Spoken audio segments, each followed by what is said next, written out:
Ils sont prêts à tout signer, à signer un certain nombre de textes spécifiant qu'ils respecteront la laïcité, spécifiant qu'ils respecteront un certain nombre de valeurs de la République, de démocratie, de tolérance, de laïcité, de tout ce qu'on veut.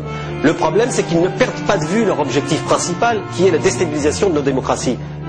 Instauration d'une république islamique, rétablissement de la charia, haine du monde occidental. Ici, on se sent avant tout musulman. 35% des musulmans britanniques préféreraient avoir des voisins de la même communauté et un tiers des musulmans âgés de 18 à 24 ans préféreraient vivre sous la loi de la charia. Les islamistes semblent avoir réussi à faire trembler les sociétés européennes. Ils nous disent effectivement que la société occidentale est une société décadente.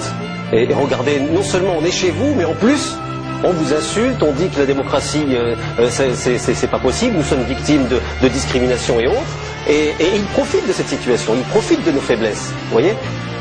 Moi j'habite le 18e arrondissement. Venez le vendredi, rue Mira. Et vous ne pourrez pas circuler rue Mira. Parce que rue Mira, elle est fermée par des islamistes. Et on prie dans la rue. Les commerces doivent fermer, la musique ne doit plus se faire entendre, et les filles qui passent rue Mira doivent avoir un foulard.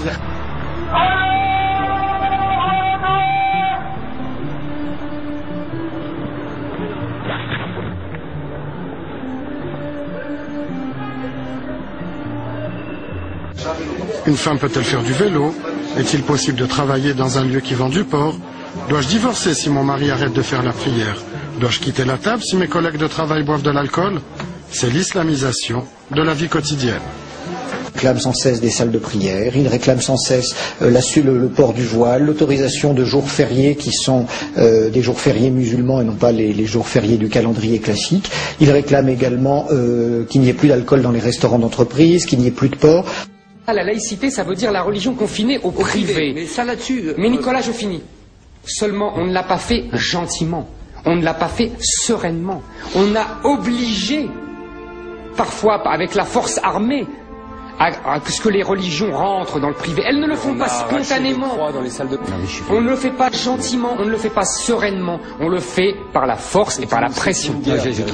Oui, mais c'est une guerre. Moi, je crois mais pas parce que sinon les religions bouffent tout. Sinon la religion est politique.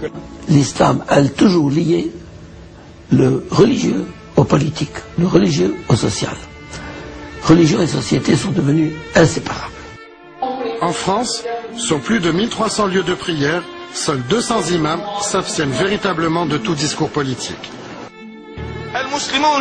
Ici, il y a plus de 4 millions de musulmans. On pourrait avoir une influence énorme lors des élections. En fait, eux, ils disent, si on arrive à avoir que des musulmans pratiquants, nécessairement l'État deviendra musulman. Beaucoup de radicaux en France empêchent les terroristes de passer à l'action en disant « Nous allons peut-être gagner les élections dans les municipales dans les années à venir ».